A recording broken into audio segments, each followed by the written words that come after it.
before I start, if some of this footage looks a little janky, I've recorded it using my Windows XP Retro build, and I used Fraps to record. If you remember anything about Fraps, you could record with Fraps, or you could have a good frame rate, but rarely could you do both. In 2006, I took my 2005 tax return money and headed to Alienware's website with one goal in mind. I know buying a pre-built is a big no-no amongst the PC gaming elite of today, but at the time I had no idea how to build my own, and this was when Alienware was the real Alienware, and when it was a lot more common for people to buy pre-built machines. I did skimp on a few things when I ordered it, knowing I would upgrade them eventually, so I ended up paying just over $1,000 for the system in its entirety. So what was it that drove me to buy a brand new PC, you might ask? For me, that time frame was the last great era in PC gaming. I'm not saying that PC gaming is dead or anything silly like that, and it's going incredibly strong nowadays, but in that era of gaming, when the consoles were jumping from the 6th generation to the 7th, PC gamers saw the release of Half-Life 2, Doom 3, Quake 4, Fear, SWAT 4, and so many other epic game releases that came with a huge jump in graphical technology. This was the era of the Source engine, id Tech 4, the Cry engine, and the looming Goliath around the corner known as Unreal 3. If you weren't there at the time, think back to something like the first time you ever saw ray tracing, and look at how coveted modern GPUs are that can do ray tracing. It was one of those periods where there was a drastic jump in technology for all platforms, including the PC. It's the difference between 2003's Chaser and 2004's Doom 3. It was drastic and was also incredibly exciting to see at the time. I enthusiastically jumped into modern PC gaming at that time and never regretted it. For me, this was the last truly exciting time in PC gaming as far as the exclusive games coming out. The 7th console gen hit, and most of the big developers focused on console first and then PC development, taking formerly exclusive PC franchises and shifting development to a console first focus. When PC gamers complain that console technology is holding PC gaming technology back, this is where it really kicked off full steam in the 7th gen, when developers decided to push PC gaming aside for the consoles. Doom 3 is a game that I see a lot of misunderstanding about in the modern era. There was some controversy over the flashlight mechanic in its day. However, in light of the direction modern Doom games have taken, and in comparison to the original retro Doom series, Doom 3 is probably the most misunderstood because people are either unaware of what era of first-person shooters it came out in, or just kind of forgot. The original Doom was revolutionary for its time. It changed gaming forever. In 1996, Quake hit, and like Doom before it changed gaming forever. In 1997, Quake 2 hit, and while not as revolutionary as the original, was a fantastic specimen of its era. Its hub world design was looking forward to something different, something that had not quite been achieved, but its design showed hints of looking forward to something new in first-person shooters. However, as much as I love Quake 2, it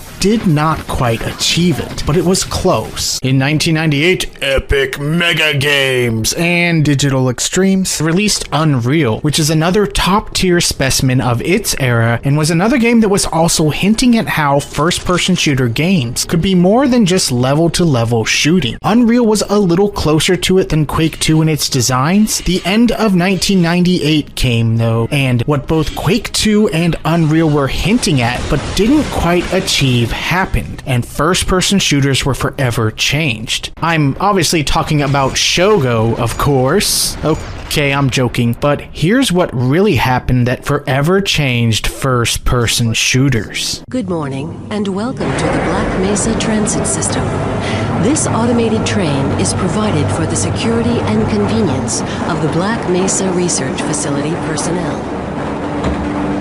The time is 8:47 a.m. Doom 3 is Doom in a post-Half-Life world. While there were other big first-person shooters that came out in the time between Half-Life and Doom 3, and other games that created their own subgenres in the genre, Doom 3 ignored all of those, and its design was very much Half-Life inspired. At the time of Doom 3's release, had id Software brought out a prettier version of the original series, it would have been a critical and commercial flop. You've gotta remember, Half-Life changed things, and at the time we thought forever changed things. There was no going back, at least not yet. The idea of the throwback shooter was only present in 2 games I can think of at this time. Serious Sam, which if you remember started out as an indie game with a $20 asking price, and Painkiller. Both were and still are very enjoyable games, but if id was going to go with bleeding edge graphical technologies, it makes more sense that they would make a game that was trying to top Half-Life, which was the bleeding edge of design philosophy of its day. That they would aim not to make a throwback shooter, but a modern shooter with a few homages to the original.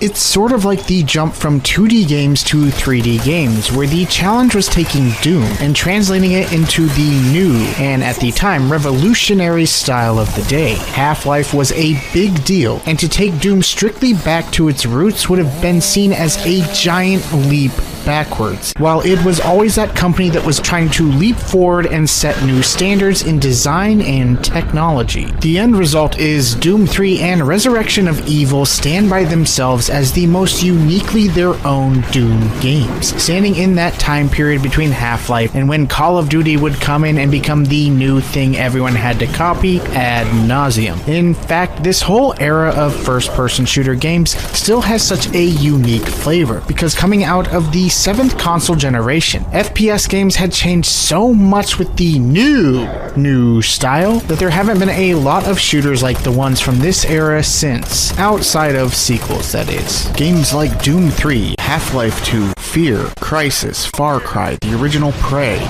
Quake 4, and even early 7th gen console games like Resistance Fall of Man still have such a unique flavor and their own individual identities. This was a great era in first-person shooters and arguably one of the last great eras, at least for traditional FPS single-player campaigns. Online is a different beast altogether, as are games like Fallout and other open-world variety styles. I'm talking traditional campaigns in traditional style shooters here. Doom 3 starts out very much mirroring Half-Life. Your Marine just landed on Mars for his first day on the job and quickly gets a seemingly simple assignment of finding and escorting a scientist back to HQ when all hell breaks loose. Literally. Basically, it's the same story premise as Half-Life. Secret research facility running unethical scientific experiments, but instead of opening a portal to an alien dimension, they open the portal to hell. The devil is real. I know.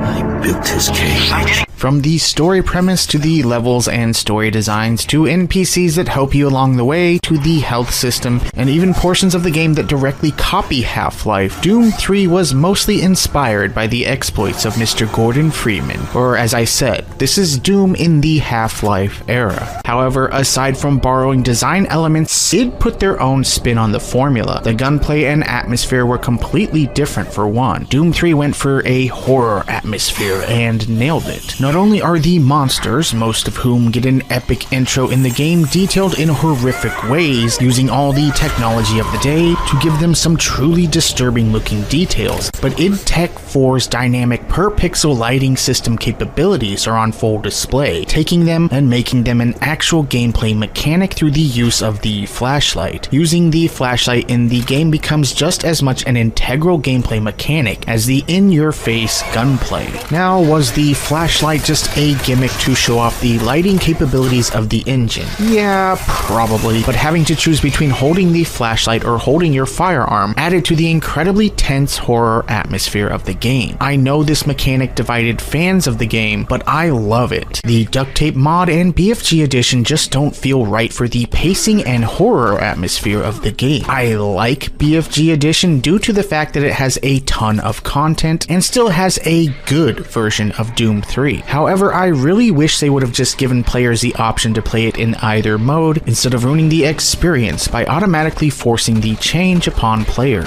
BFG Edition is okay, but it's really not the right way to play this game. I would like to thank everyone who whined about the flashlight mechanic for tainting the experience in BFG Edition for the rest of us. It's like taking Super Mario 64 and adding an auto jump to it because people can't be bothered to press a button themselves. It would still technically be the same game from a design standpoint, but it still wouldn't be the same game. Again, BFG does have a lot of content and is still worth a purchase, but it's not the same experience. It does improve the weapon sounds from the original, and the change in the flashlight does make it seem a little more action focused, so it's good for more action oriented types who don't want to feel the vulnerability of having to choose between flashlight or gun. However, one of my favorite things about the original is thumping zombies with the flashlight to save ammo, or thumping corpses to make sure they don't spring to life on you, which is something you can't do in BFG Edition. I'll eventually play all the way through BFG Edition, and if I decide I was wrong to hate the changes, I'll let you know someday. I really enjoy the gunplay in Doom 3, even though it's certainly not as intense as the gunplay in the original Doom series or even the Quake series that preceded it.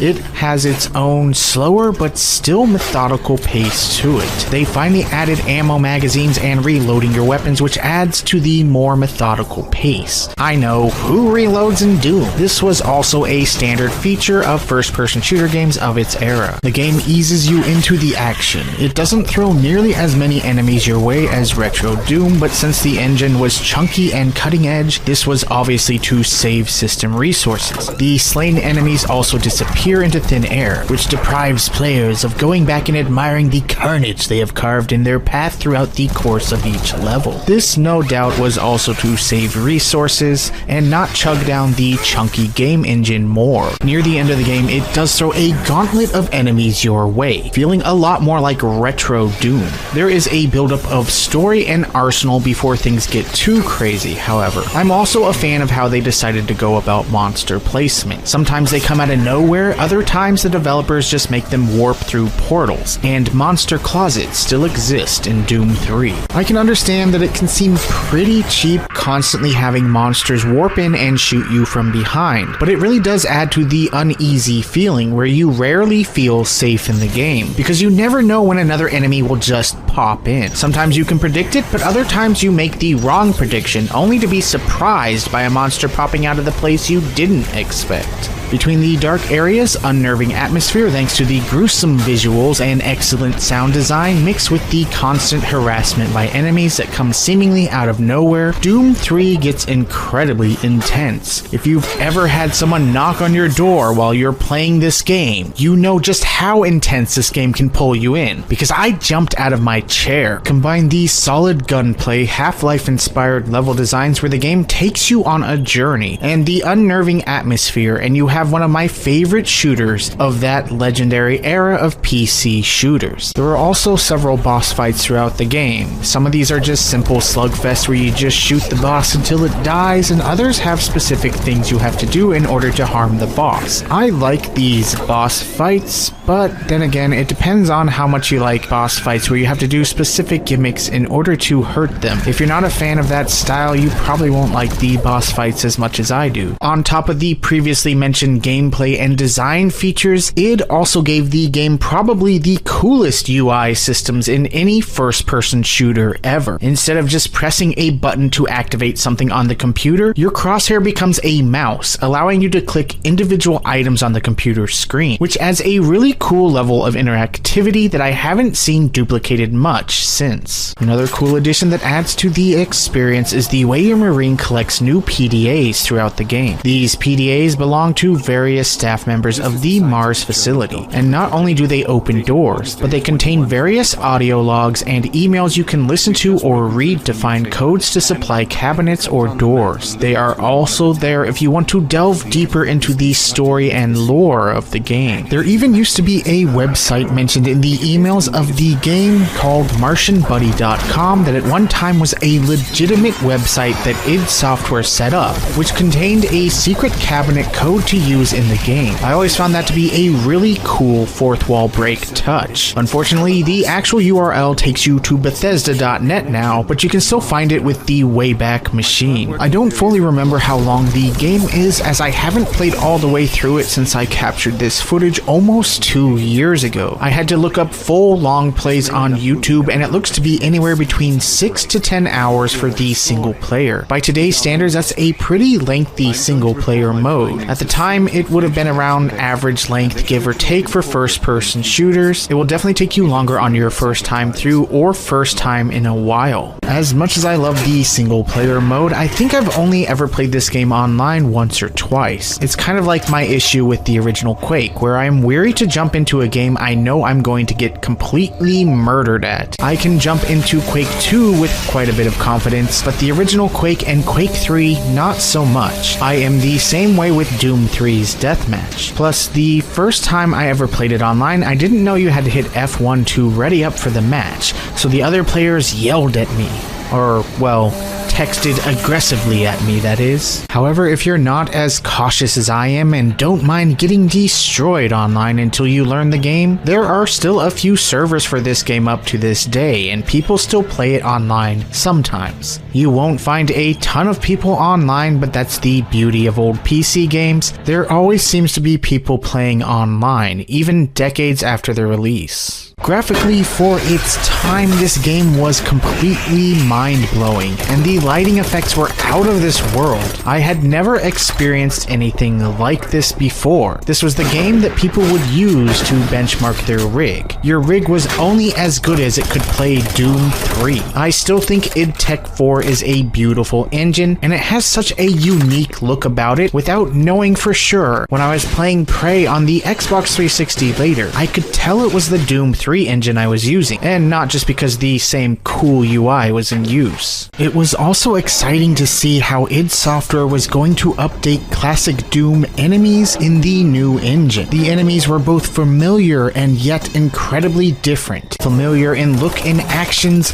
but new. It was interesting to see how id was going to translate the old game into the new technology. It was the same with the weapons in the game. By today's standards, the Doom 3 engine looks obviously dated, and you can run it on a potato with little problem. I still think the lighting effects are amazing and still worth seeing, even in the era of ray tracing. It's pretty cool to see how developers found ways to improve lighting techniques in the days of single-core processors and the Radeon 9800 XT or GeForce 6600. Granted, here I am talking about how the tech was so next-gen, yet Vicarious Visions did manage to port the game to the original Xbox, which is an excellent port, by the way. They obviously had to make some cuts to the levels and rework some things to get it to run, but it plays and feels as good as the PC version. The Xbox GPU was a variant of the GeForce 3, which is a 64 megabyte card, the minimum required GPU to run Doom. It was nice to see the Xbox flex its muscles without worrying about PS2 ports, which according to the fanboys were holding the Xbox back. Sound familiar, PC gamers?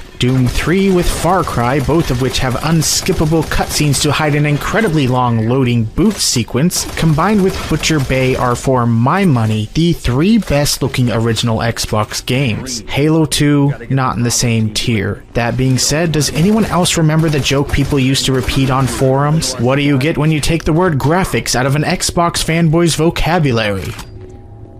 Silence. 6th gen fanboy flame wars were fun. On top of the Xbox version being a great port, the collector's edition also has an awesome port of the original Doom with up to 4-player co-op. That's a pretty amazing deal. In case you're out there collecting for the Xbox, keep an eye out for the collector's edition of this game.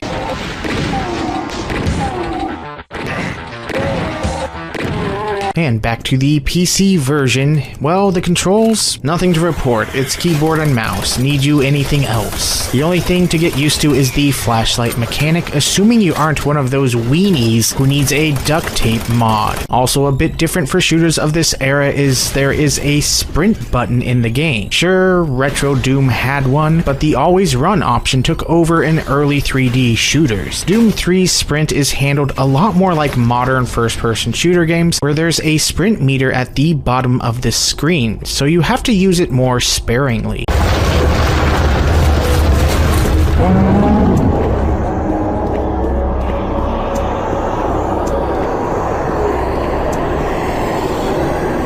The sound design is excellent and adds to the spooky atmosphere. At first, id Software was going to get Trent Reznor back to help with the sound design, but that fell through. But Chris Verena, who previously played drums in Nine Inch Nails and his band Tweaker, took up the reins on the sound design, which outside of the epic intro theme,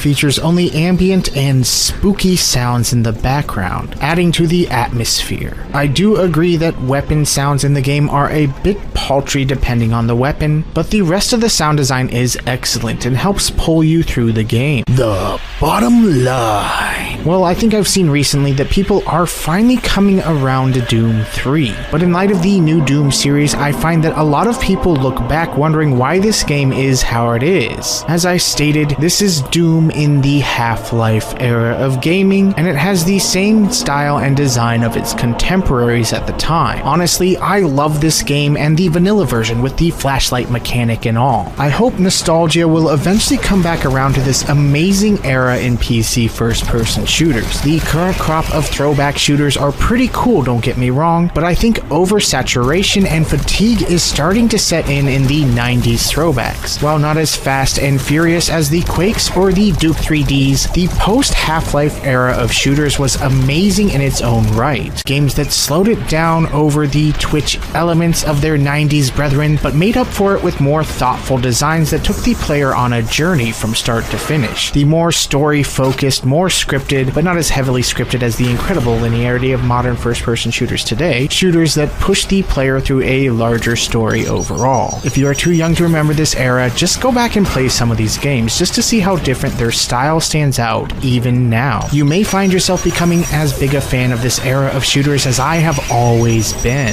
Or you may not. I don't know, maybe they're not your cup of tea and maybe I'm crazy, but I still love Doom 3. Play Doom 3. Play it in its original version. I highly recommend it, and if you don't like it, you don't like it. Not everyone can like every game that everyone else likes.